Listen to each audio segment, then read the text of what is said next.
Metro করে Delhi explore করার আজ আমার দ্বিতীয় দিন।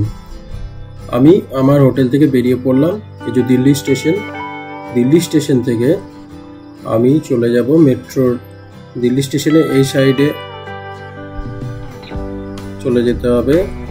এই যে এদিকে আমি চলে যাচ্ছি, এদিকে গিয়ে মেট্রো স্টেশনে পৌঁছে যাব। দিল্লি মেট্রো থেকে ইয়েলো লাইন ধরবো। আমার ট্রেন এসে গেছে।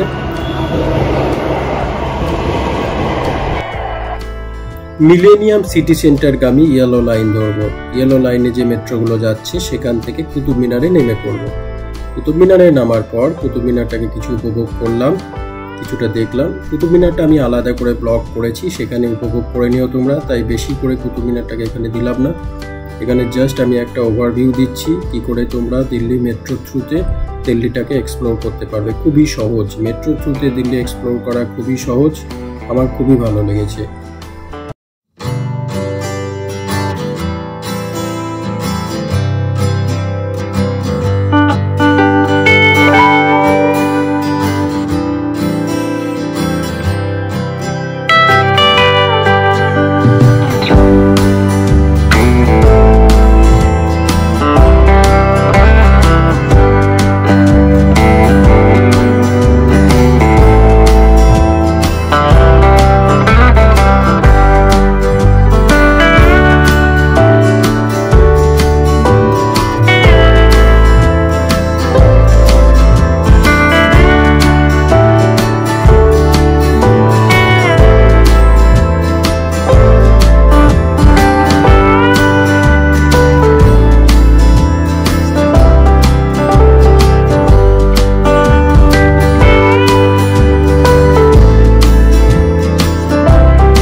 যাই হোক, আমার তো কুতুব মিনারে আলাদা ব্লগ আছে, সেখানে তোমরা উপভোগ করে নিও, তাই বেশি ব্লগটা বড় করলাম না কুতুব মিনার নিয়ে।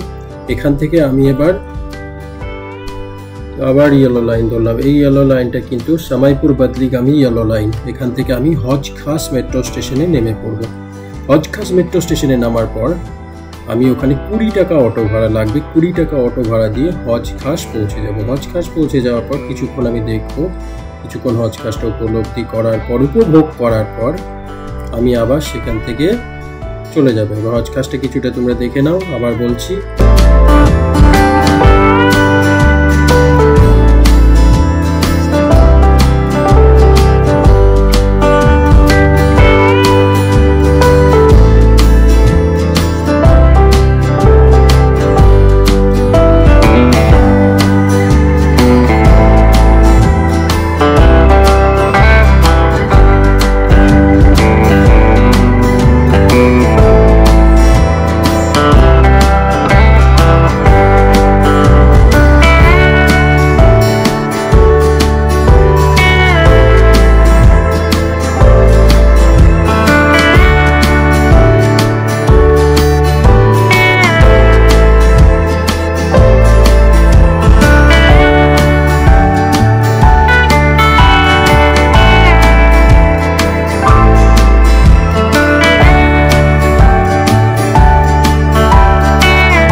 হজখাস থেকে আমি এবার ম্যাজেন্টা লাইন ধরলাম। ম্যাজেন্টা লাইন ধরে আমি কালকাজি মন্দির মেট্রো স্টেশনে নামবো। কালকাজি মন্দির মেট্রো স্টেশন থেকে নেমেই সামনেই কালকাজি মন্দির, এই যে কালকাজি মন্দির তোমরা দেখতে পাচ্ছ।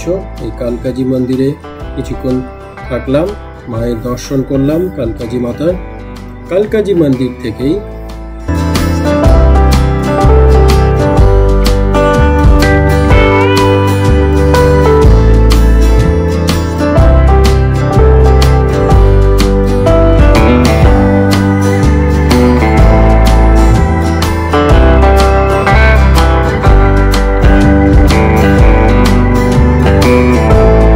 কালকাজি মন্দির থেকেই সামনেই রয়েছে লোটাস টেম্পল। লোটাস টেম্পল হেঁটে পায়ে হাঁটা পথ। লোটাস টেম্পলটা আমি আলাদা করে ব্লগে দিয়েছি, সেখানে তোমরা উপভোগ করে নিও। এখানে আর বেশি কিছু বাড়াচ্ছি না ব্লগটা, জাস্ট তোমাদেরকে বারবার বলেছি মেট্রো নিয়ে আমি তোমাদেরকে একটা ওভারভিউ দিতে চাই।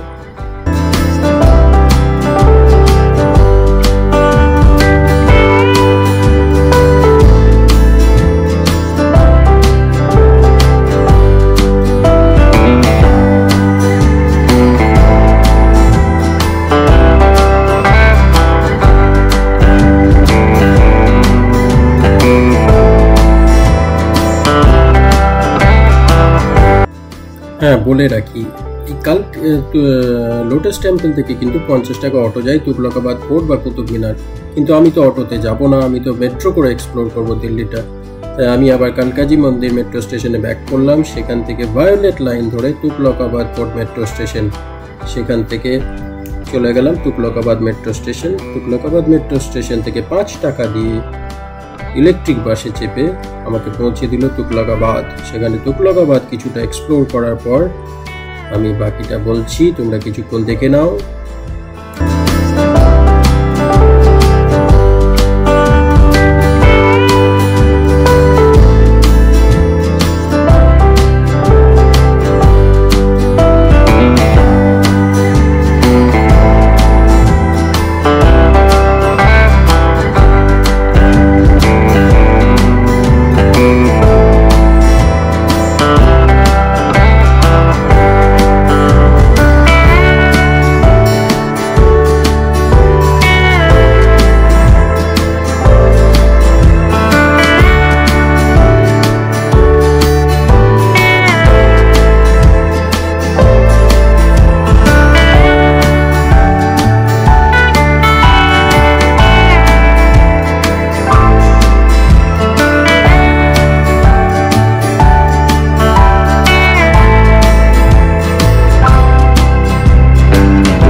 Tughlakabad metro station, Tughlakabad fort থেকে বেরিয়ে সামনেই বাস আছে, সেখানে 5 টাকা ভাড়া তুগলকাবাদ ফোর্ট মেট্রো স্টেশন কিংবা বাদারপুর বর্ডার মেট্রো স্টেশন পৌঁছে দেবে। সেখান থেকে ভায়োলেট লাইন ধরে আমি চলে গেলাম মান্ডি হাউস। মান্ডি হাউসে নেমে গেলাম। মান্ডি হাউস থেকে আমি এবার ব্লু লাইন ধরে চলে এলাম Akshardham temple metro station. Akshardham temple metro স্টেশনে নেমেই সামনে অক্ষরধাম স্বামীনারায়ণ অক্ষরধাম মন্দির। সেখানে কিন্তু কোনো রকম কিছু মোবাইল এলাও নেই, সেখানে তারা সব জমা করে নেবে।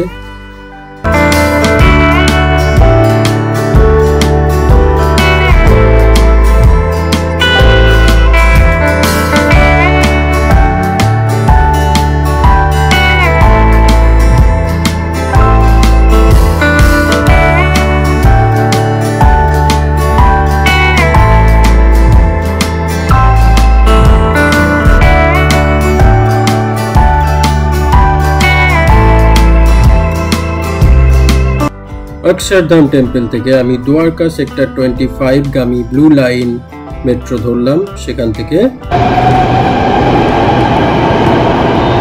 রাজীব চকে নামলাম। রাজীব চক থেকে আবার ইয়েলো লাইন ধরে নিউ দিল্লি। এই যে আমার নিউ দিল্লি পৌঁছে গেছি। নিউ দিল্লি থেকে এবার পাহাড়গঞ্জে আমার হোটেলে চলে গেলাম।